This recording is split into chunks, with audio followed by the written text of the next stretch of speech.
In today's video, we're going to be taking a look here at these upcoming storms. We have upcoming snowfall. We have upcoming thunderstorms in some spots. We have a whole lot to go over, and also more cold air on the way than really we've seen all January for the end of January into February.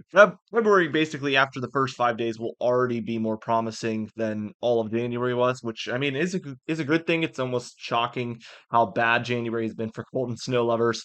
Much more like May than January. Very, very weird weather we've had. I've touched on that before as well. We can see starting things out really right now, we have a jet stream pattern just about like this, and we could tell that this kind of Pacific jet stream is also riding along that polar jet as well. So everything's all connected up there. We don't really have much of a southern jet at all. And really, if anything, we have some Gulf moisture meeting up with our kind of Arctic jet as it dips down in the eastern United States. Now, within it all, we do have a couple of clipper systems moving through. We see this one also moving through. So we have a couple of these smaller systems moving through as well. Just kind of taking notes of some things that are happening. Now we do get a little bit more of a ridge in the east, trough in the west pattern here, as you can see, as we see some of this storminess dive southward through a lot of the western United States, and we see this Gulf energy trying to kind of bring up some of this warmth and, in general, disrupt the pattern a little bit. And this brings our kind of teeter totter, if you will, to about even. Now, we do see very short lived trough in the west, ridge in the east here, right around the 30th. And we do have some storminess actually across the southwest here, as we've seen more of than normal all winter long, basically, so far. We see kind of a rising pattern in this jet stream. As you can see, it's kind of moving up and north in general as you head further and further eastward. Now some cold air starts to really level itself out, a pretty zonal cold mass, but in general it is there. And right around that kind of uh, first through fourth time frame, as you can see, we have a couple of very far southern potential snowstorm events to watch for. We're going to continue to watch for all of this, but from New Mexico, Texas, Oklahoma, Arkansas, Missouri, Tennessee, Kentucky, North Carolina, Virginia. These areas definitely in this flatter jet stream tend to thrive as the jet stream is just flat like this, as you can see. There is no northern curvature to the jet stream here whatsoever. It's all just straight across, which basically means pretty dead even temperatures in these areas, depending on elevation, of course, still, but in general, we have very similar temperatures in here, and there is, depending on how low this jet stream gets, potential for snowfall in here. As you can see, a pretty major event seems pretty possible actually for mostly Virginia and the Delmarva as well, portions of West Virginia. This has been kind of trending in on the models. It's had ensemble support for a while, and we're now seeing the deterministic models hop on board. And this is followed up very shortly after with another system here, and this system becomes more like a nor'easter, and we have this cold air damming on the eastern end. We can see the jet stream doing this, so there's a little bit more curvature to it. And I could see this becoming a bit of a coastal storm, especially, I mean, it's a warmer storm. If this rides up the coast, we could see something try to develop along the east coast. But this seems like a very coastal storm, and we see it takes an interesting course. We see a lot of these areas in here, kind of northeast North Carolina, southeast Virginia, seeing some snowfall just like they did the storm before. But then we see something of a low kind of trying to ride near the coast. And again, you have this cold air damming. So likely on the eastern end of things, most of this, or on the western end of things, better yet, this would all, for the most part, be snowfall. We see that kind of ride up the coast, and want to give these areas somewhat of a snowstorm here at the very end there, as you can see. So we're going to watch this closely. We have seen some of these secondary lows develop behind nor'easters before, and definitely this jet stream seems very volatile and just primed for a storm riding up the coast there. When you see this very sharp dip, and also a sharp incline here on that eastern end of the trough. Definitely a good setup. A very sharp trough in general. Definitely good for these coastal types of storms. So we're going to watch for that. Now, total precipitation here, we can tell that the Gulf is providing pretty much all of the moisture here on this model run. There is some sporadic amounts of maybe an inch, 2 inches in some of these areas, but for the most part, all of your moisture is located in this pocket here. Very, very interesting pattern to say the least. Lots of precipitation on the way for these red areas.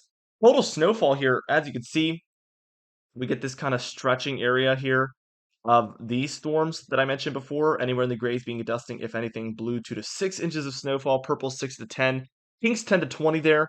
We even get some pastel blues there over Oklahoma, potentially for 20 inches plus, and then a lot of these pastel pinks in here for the Rockies and surrounding regions is going to be 35 inches plus. Now, take this all with a grain of salt. We do also get this kind of coastal look in here. Kind of leaving these guys high and dry in here. I kind of feel bad. People were mentioning it on some weather Facebook pages.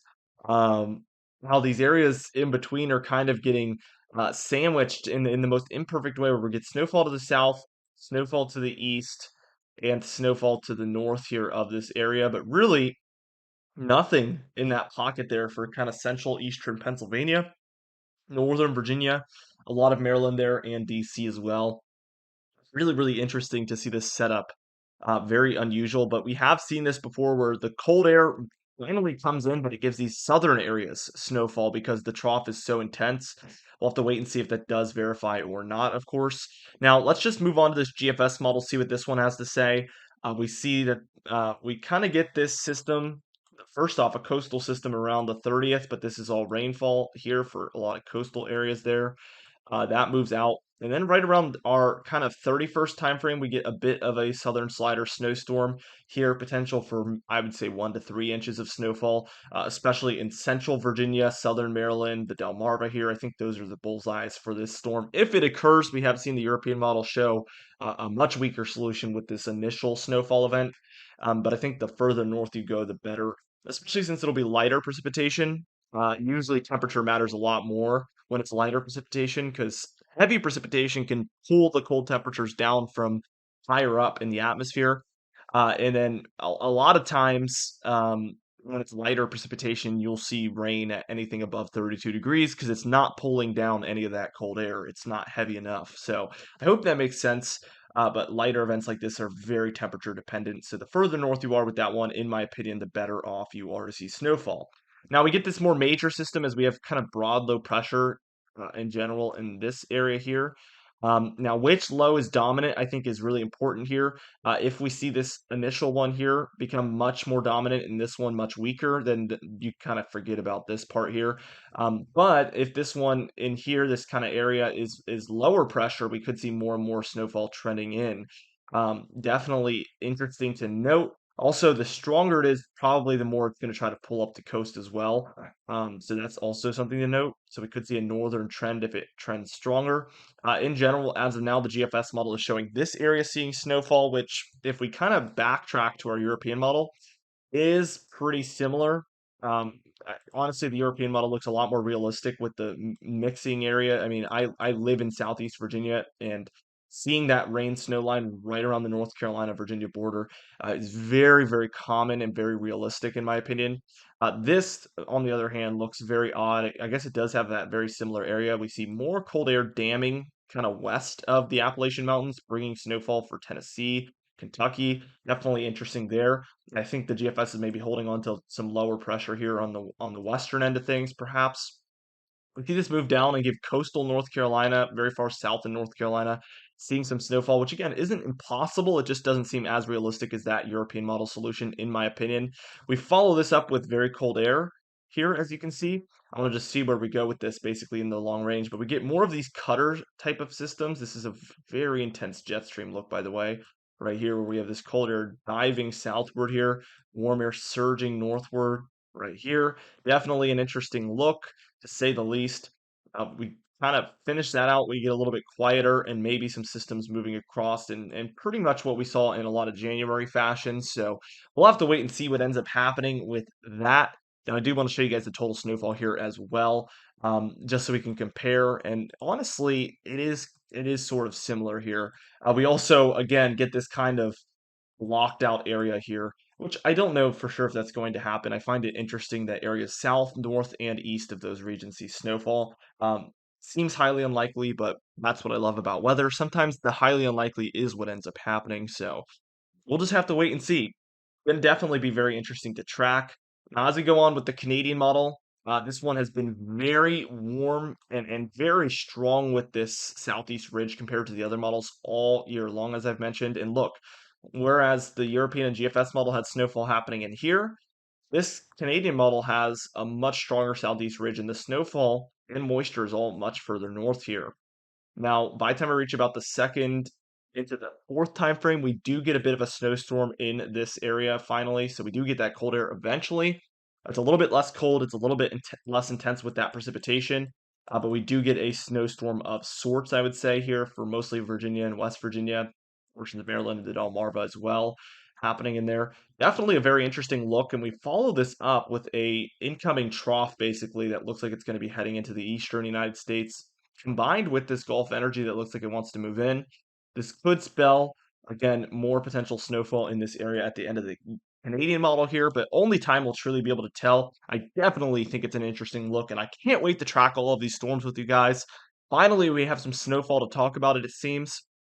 I'm very, very excited. So be sure to subscribe. We're going to be going over this daily unless it, fizzles away, which is still definitely a possibility with events that are this far out. And again, more southern storms seem to be more unlikely typically. So we take these more with a grain of salt than typical areas seeing snowfall. Definitely a good rule of thumb there. So we're going to be tracking it, and it's going to be interesting to see. Be sure to subscribe. You can also hit the bell icon for daily notifications so you never miss an upload. Also, like the video if you did enjoy it, leave a comment down below, and I'll be seeing you guys in the next video.